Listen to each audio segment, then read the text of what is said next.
Voltamos. A gente costuma falar um pouquinho mais, né? Sobre nos blocos do nosso Fala com o Presidente, a gente costuma falar um pouquinho mais, foi ultra rápido, mas foi ultra rápido porque o assunto pede, né? A democracia, a alma da democracia é o resultado eleitoral. A gente faz muita campanha, então o primeiro bloco pedia para ser mais rápido, mais sucinto. A gente faz muita campanha, a gente fala muito, faz críticas, é o momento, a campanha é o momento em que a gente deve colocar os nossos pontos de vista, as nossas críticas, mas culmina com a eleição, e a eleição dita a norma. Quer dizer, a gente briga muito, mas essa guerra não pode ser eterna. Acaba com o resultado da eleição. O resultado da eleição foi a vitória do candidato do governo.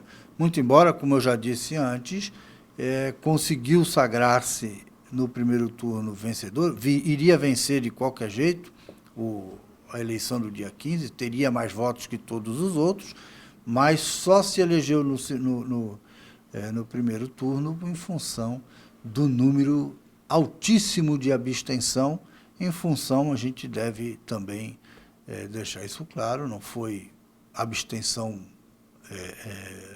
de protesto, mas foi uma abstenção por conta do Covid-19, por conta da pandemia que está retornando. A gente vai falar um pouquinho mais no outro bloco sobre isso, mas que está fatalmente retornando. Isso já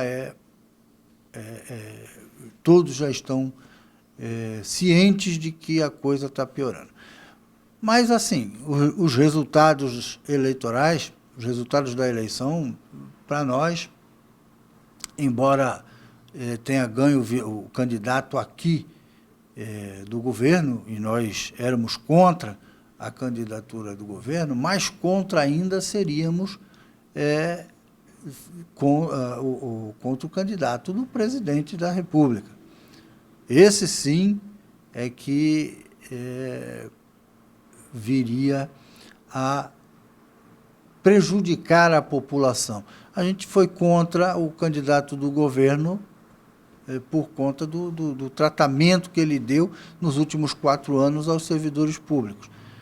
É específico. Nós, servidores públicos, entendemos isso. Nós, enquanto representantes dos servidores públicos, entendemos isso.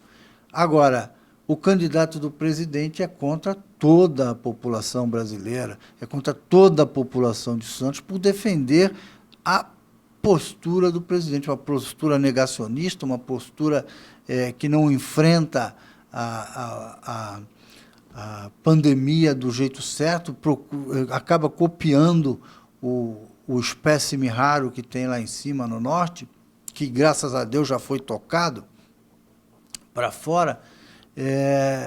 E isso é que, sim, seria o prejuízo. Não nos preocupamos muito ao longo da campanha, porque a subida do candidato do presidente aqui chegou só no final da campanha, aí quando nós começamos a nos preocupar, porque foi quando se apresentou o problema. E aqui a nossa decisão ia ser complicada, porque escolher entre Rogério Santos e Sartori nos levaria a escolher o menos pior. E o mais pior, no caso, é aquele que faz mal para a população toda, não só para o servidor público. Então, nós ficaríamos aí entre a cruz e a caldeirinha, porém, o candidato do presidente perdeu a eleição aqui em Santos, como todos os candidatos do atual presidente da República perderam. Tem um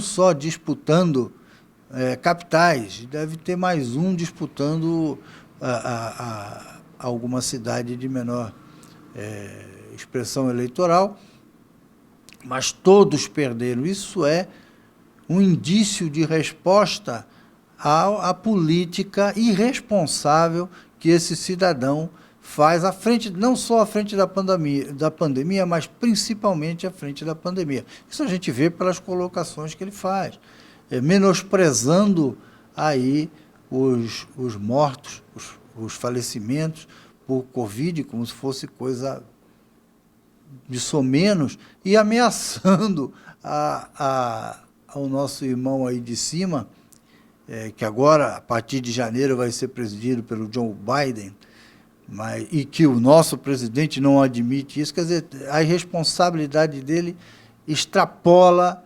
qualquer tipo de justificativa que a gente tente dar para elas. Não dá para a gente aceitar, e isso vem sendo demonstrado. Quer dizer, ele perdeu todas as eleições em que ele se envolveu, ele perdeu. Que isso, eu espero, seja uma demonstração do que vai acontecer em 22. Tá? Que ele perca da mesma forma e contundentemente as eleições em 2022, para que a gente se veja livre desse cidadão. E assim é melhor que ele perca do que a gente impeachment, que a gente o expulse, porque aí a saída dele vai ser feita de forma democrática e com a opinião da maioria. A gente já volta já.